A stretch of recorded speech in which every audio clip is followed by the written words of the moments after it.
तो आज दिनांक 28/5/2023 का दिन हम लोग के लिए बहुत ही महत्वपूर्ण होगा।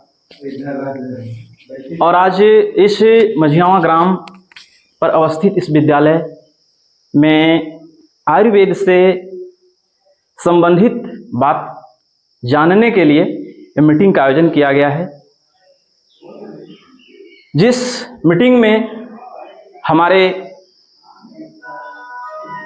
डॉक्टर साहब आज आप लोगों को बीमारी और उसके दवा के बारे में बताने के लिए आए हैं।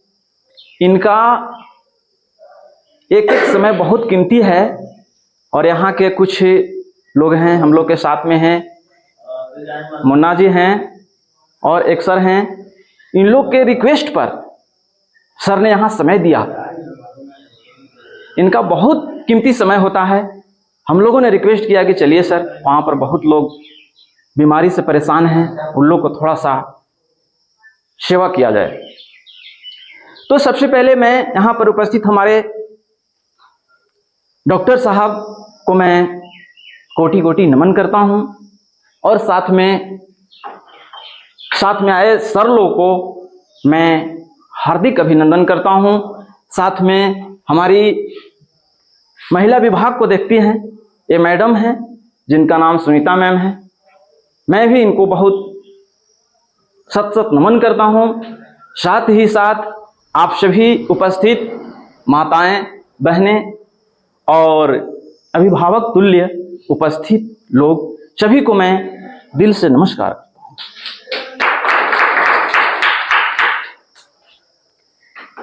तो मेरा नाम जैसे सर बताए, परिचय बताए, नवीनगर से मैं बिलोंग करता हूँ। मेरा नाम बिंदेश्वर महतो है और हम लोग स्वास्थ्य के बारे में बताते हैं सर। और जैसे ही स्वास्थ्य की बात आती है, आइए सर, स्वास्थ्य की बात आती है, इंसान का सीधा ध्यान बीमारियों की तरफ जाता है।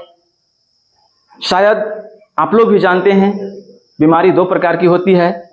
पहली बीमारी वह होती है जो कोई न कोई बैक्टीरिया या वायरस की वजह से होती है, जैसे मलेरिया, हैजा, चेचक, प्लेग, चिकनगुनिया, ये सब बीमारियां हैं। तो इन सब बीमारियों पर हमारा मेडिकल साइंस है और डॉक्टर्स लोग हैं, बहुत अच्छी तरह से काबू कर लिए।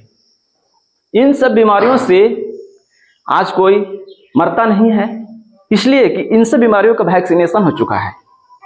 इसलिए हम एक बार थैंक यू बोलना चाहेंगे उन मेडिकल साइंस और डॉक्टर्स को जिन्होंने इन सब बीमारियों को बहुत अच्छी तरह से कंट्रोल कर लिया है। लेकिन क्या आज हमारे समाज में दूसरी बीमारी वो है जो हमारे गलत खान पान और गलत जीवन शैली की वजह से होती है, जैसे अस्थमा, बीपी, शुगर, मोटापा, कैंसर, घुटनों का दर्द, याददाश्त कमजोर होना, बालों का झड़ना, ये सब बीमारियां हैं। तो इन सब बीमारियों का रीजन यही है सर कि कुछ चीजें ऐसी हैं जो हमें नहीं खाना चाहिए, कब खाना चाहिए, कैसे खाना चाहिए, लेकिन हम क्या करते हैं कि जो नहीं खाना है उसको भी खाते हैं और जितना मन करता है उतना खाते हैं, जैसे मन करता है वैसे खाते हैं। तो इन सब चीजों को जानने के लिए हमें कोई डॉक्टर होने की जरूरत नहीं है। जैसे कि पुराने टाइम में हमारे घर में दादाजी, दादी जी होते थे, हमें चोट लग जाने पर हल्दी का लेप चढ़ा देते थे, वो चोट सही हो जाता था।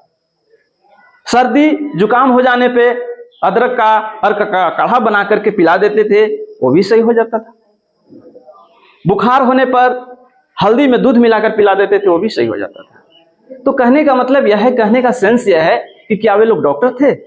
नहीं, डॉक्टर नहीं थे, लेकिन क्या था कि उन्हें कहीं न कहीं आयुर्वेद का ज्ञान था, आयुर्वेद का ज्ञान था उन्हें। चलिए आगे बात करते हैं। पहले के टाइम में हमारा देश वीरों का देश बोला जाता था, लेकिन आज की बात करें तो कहीं न कहीं आज बीमारियों की राजधानी बन चुका है।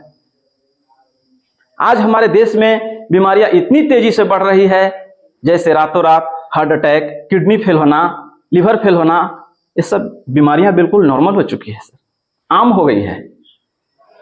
तो इस सिचुएशंस में, इस कंडीशन में आज कुछ हम लोगों का एक रिस्पॉन्स बनता है, उत्तरदायित्व बनता है कि इस स्वास्थ्य जागरूकता अभियान कार्यक्रम में लग करके कम से कम हम लोग अपने देश को स्वस्थ तो बनाएं। देश को स्वस्थ बनाने के लिए सबसे पहले क्या करना होगा? सबसे पहले अपने आप को स्वस्थ होना होगा, फिर पास पड़ोस के लोगों को स्वस्थ करना होगा, और देश जो है फिर ऑटोमेटिक स्वस्थ हो जाएगा। तो इसी टॉपिक पे आज हम आप लोगों से 5 से 10 मिनट बात करेंगे, और बात के क्रम में हम चाहेंगे कि एक्साइटेड होकर के हमारी बातों को आप लोग सुनेंगे, इसलिए कि बहुत लोग डिस्टर्ब हो जाते हैं, कहीं से फोन बजना या उठ के इधर उधर जाना, उसमें लोग डिस्टर्ब होते हैं। तो आप लोग एक्साइटेड होकर के, एकाग्रचित होकर के यहाँ जो डॉक्टर साहब बात बताएंगे आप लोग सुनेंगे। बात के क्रम में हेल्थ से रिलेटेड कुछ ऐसी टिप्स बताएंगे जो उसको अपने लाइफ में अमल करके अपने लाइफ को सुंदर और बेहतर बना सकते हैं। तो एक्चुअली जिस ऑर्गेनाइजेशन में हम लोग हैं उस संस्था का नाम है देसी चिकित्सा विकास परिषद ट्रस्ट। ये बिल्कुल आयुर्वेद है, और बात करनी है सर आयुर्वेद की, तो आयुर्वेद कोई मेरा नया विषय नहीं है। आयुर्वेद हमारा 5 जी अच्छा ठीक बता रहे हैं, सब बता रहे हैं सर। ये इस संस्था के संस्थापक हैं सर, जनक पिता हैं, इसको बनाने वाले हैं जिनका नाम है डॉक्टर श्याम बिहारी तिवारी सर। आज पूरा जिंदगी इन्होंने आयुर्वेद के रिसर्च में बिता दिए, और उसके बावजूद इन्होंने ऐसी ऐसी दवाएं छोड़ के यहां गए हैं,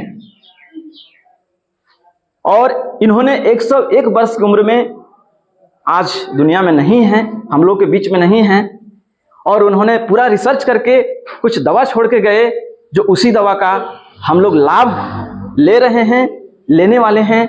इनका सुपुत्र अजय तिवारी जी हैं। अजय तिवारी जी हैं जो इस संस्था को आज मैनेजिंग कर रहे हैं, हैंडल कर रहे हैं।